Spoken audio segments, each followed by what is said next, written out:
12월 16일 성경 읽기 시간입니다.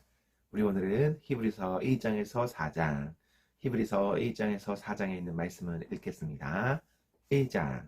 하나님께서 옛날에는 예언자들을 통하여 여러 번에 걸쳐 여러 가지 방법으로 우리 조상들에게 말씀하셨으나 이 마지막 날에는 아들을 통하여 우리에게 말씀하셨습니다. 하나님께서는 이 아들을 만물의 상속자로 세우셨습니다. 그를 통하여 온 세상을 지으신 것입니다. 그는 하나님의 영광의 광채시요 하나님의 본체대로의 모습이십니다. 그는 자기의 능력 있는 말씀으로 만물을 보존하시는 분이십니다. 그는 죄를 깨끗하게 하시고서 높은 곳에 계신 존엄하신 분의 오른쪽에 앉으셨습니다. 그는 천사들보다 훨씬 더 높게 되셨으니 천사들보다 더 빼어난 이름을 물려받으신 것입니다.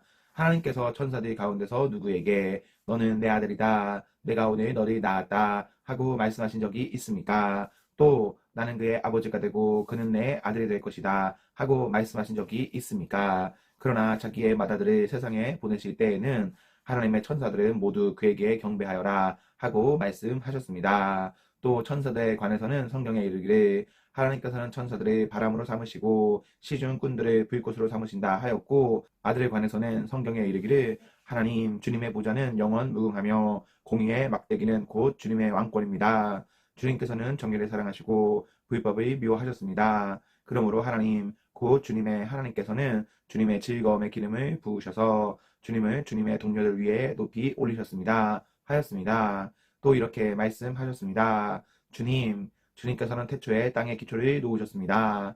하늘은 주님의 손으로 지으신 것입니다. 그것들은 없어질지라도 주님께서는 영원히 존재하십니다. 그것들은 다 옷처럼 낡을 것이요 주님께서는 그것들을 두루마리처럼 말아 치우실 것이며 그것들이 다 옷처럼 변하고 말 것입니다. 그러나 주님께서는 언제나 같으시고 주님의 세월은 끝남이 없을 것입니다. 그런데 하나님께서 천사 가운데서 누구에게 내가 내 원수들을 내 발 아래에 굴복시킬 때까지 너는 내 오른쪽에 앉아 있어라 하고 말씀하신 적이 있습니까?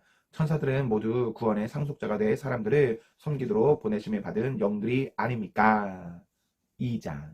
그러므로 우리는 들은 말을 더욱 굳게 간직하여 잘못된 길로 빠져드는 일이 없어야 마땅하겠습니다. 천사들을 통하여 하신 말씀이 효력을 내어 모든 범행과 불순종하는 행위가 공정한 갚음을 받았거든. 하물며 우리가 이렇게도 귀중한 구원을 소홀히 하고서야 어떻게 그 갚음을 피할 수 있겠습니까? 이 구원은 주님께서 처음에 말씀하신 것이요 그것을 들은 사람들이 우리에게 확증하여 준 것입니다.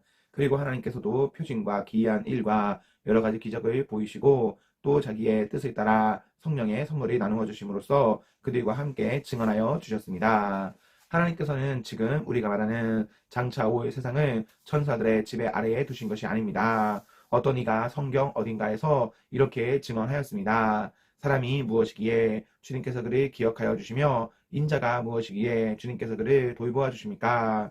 주님께서는 그를 잠시 동안 천사들보다 못하게 하셨으나 영광과 존귀의 면류관을 그에게 씌워 주셨으며 만물을 그의 발 아래에 복종시키셨습니다.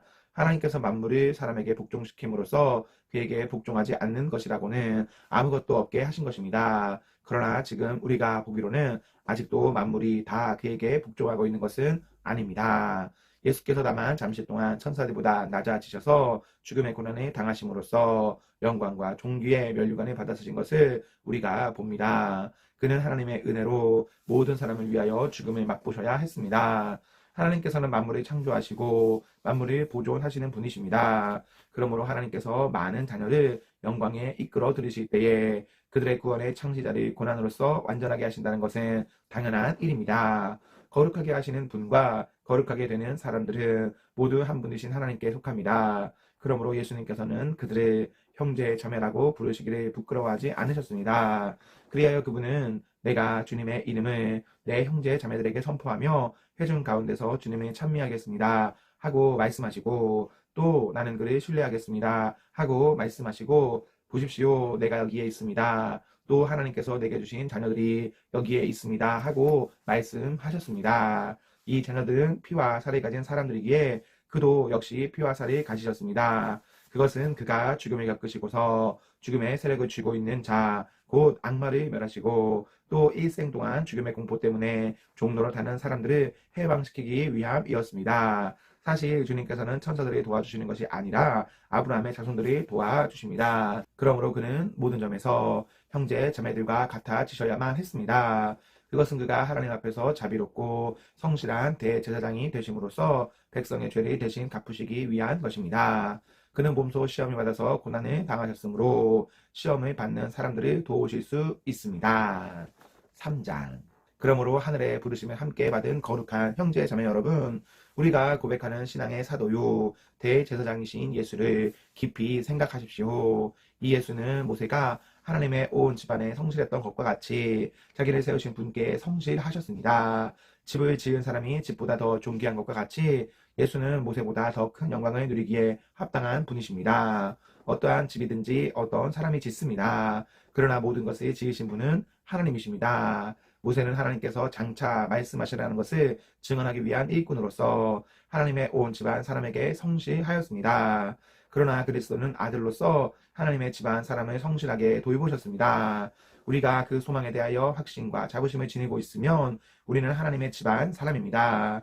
그러므로 성령이 이와 같이 말씀하셨습니다. 오늘 너희가 그의 음성을 듣거든 너희 조상들이 광야에서 시험받던 날에 반역한 것과 같이 너희 마음을 완고하게 하지 말아라. 거기에서 그들은 나를 시험하여 보았고 40년 동안이나 내가 하는 일들을 보았다. 그러므로 나는 그 세대에게 분노해서 말하였다. 그들은 언제나 마음이 미혹되어서 내 길을 알지 못하였다. 내가 진노하여 맹세한 대로 그들은 결코 내 안식에 들어오지 못할 것이다. 형제 자매 여러분, 여러분 가운데에 믿지 않는 악한 마음을 품고서 살아계신 하나님을 떠나는 사람이 아무도 없도록 여러분은 조심하십시오. 오늘이라고 하는 그날 서로 권면하여 아무도 죄의 유혹에 빠져 완고하게 되지 않도록 하십시오. 우리가 처음 믿을 때에 가졌던 확신을 끝까지 가지고 있으면 우리는 그리스도께서 주시는 구원을 함께 누리는 사람이 될 것입니다. 오늘 너희가 그의 음성을 듣거든 반역하던 때와 같이 너희의 마음을 완고하게 하지 말아라 하는 말씀이 있는데 듣고서도 하나님께 반역한 사람들이 누구였습니까? 모세의 인도로 이집트에서 나온 사람들 모두가 아니었습니까? 하나님께서 40년 동안 누구에게 진노하셨습니까? 죄를 짓고 시체가 되어서 광야에 쓰러진 그 사람들이 아닙니까? 하나님께서는 누구에게 하나님의 안식에 들어가지 못하리라고 맹세하셨습니까? 순종하지 않은 사람들에게 하신 것이 아닙니까? 결국 그들이 들어갈 수 없었던 것은 믿지 않았기 때문임을 우리는 압니다. 4장. 그러므로 하나님께서 주시는 안식에 들어가리라는 약속이 아직 남아있는 동안에 여러분 가운데서 거기에 미치지 못한 사람이 아무도 없도록 두려운 마음으로 조심하십시오. 그들이나 우리나 기쁜 소식을 들은 것은 마찬가지입니다. 그런데 들은 그 말씀이 그들에게는 아무런 유익이 되지 못하였습니다. 그들은 그 말씀을 듣고서도 그것을 믿음과 결합시키지 않았기 때문입니다. 그러나 그 말씀을 믿은 우리는 안식에 들어갈 것입니다. 그것은 내가 진노하여 맹세한 것과 같이 그들은 결코 내 안식에 들어오지 못할 것이다 하고 말씀하신 그대로입니다. 사실상 하나님께서 세상을 창조하시고 모든 일을 끝마치셨으므로 그때부터 안식이 있어 온 것입니다. 일곱째 날에 관해서는 어딘가에서 하나님께서 일곱째 되는 날에는 그 모든 일을 마치고 쉬셨다 하였고 또 이곳에서는 다시 그들은 결코 내 안식에 들어오지 못할 것이다 하였습니다. 그러므로 어떤 사람들에게는 안식에 들어갈 기회가 아직 남아 있습니다.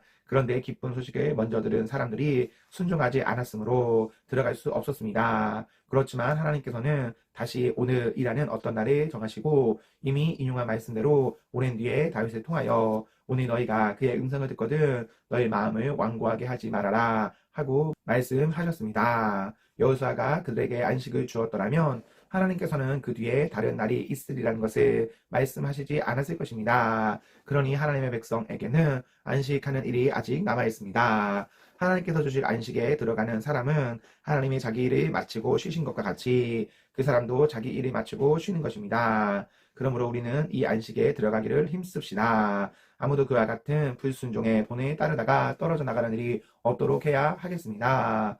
하나님의 말씀은 살아있고 힘이 있어서 어떤 양날의 칼보다도 더 날카롭습니다. 그래서 사람 속을 꿰뚫어 혼과 영을 갈라내고 관절과 골수를 갈라놓기까지 하며 마음에 품은 생각과 의도를 밝혀냅니다.